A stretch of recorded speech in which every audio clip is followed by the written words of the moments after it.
Tu as sans doute remarqué, dans l'histoire dont tu es le héros, qu'il y avait pas mal de phrases qui commençaient avec si. Mais comment forme-t-on la phrase avec si? Lis attentivement les phrases. Si tu es aventurier, tu vas en France.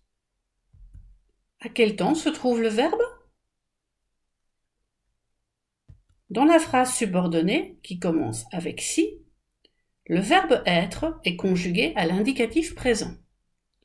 Dans la phrase principale, tu vas en France, le verbe aller est conjugué à l'indicatif présent. Et dans cette phrase, si tu aimes la chaleur, ta destination est le Maroc. Dans la phrase subordonnée qui commence avec si, le verbe aimer est conjugué à l'indicatif présent.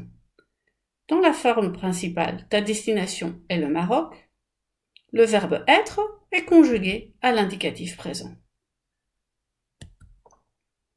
Et dans cette phrase, si tu ne sais pas te décider, tu devras choisir entre le nord et le sud. Dans la phrase subordonnée commençant par si, le verbe savoir est conjugué à l'indicatif présent. Mais cette fois-ci, dans la phrase principale, tu devras choisir entre le nord et le sud, le verbe devoir est conjugué au futur simple. Tu remarqueras aussi que le fait de choisir entre le nord et le sud est tout à fait possible. On parle ici de choses qui sont réalisables. Dans cette phrase-ci, si tu veux t'amuser, choisis la monoïle. À quel temps sont conjugués les verbes? Dans la phrase subordonnée qui commence par si, le verbe vouloir, tu veux t'amuser, si tu veux t'amuser, est conjugué à l'indicatif présent. Dans la partie principale, choisis la monoïle, le verbe choisir, cette fois-ci, est conjugué à l'impératif. Cette fois-ci, tu peux aussi remarquer que, effectivement, le fait de choisir la monoïle est tout à fait possible et réalisable.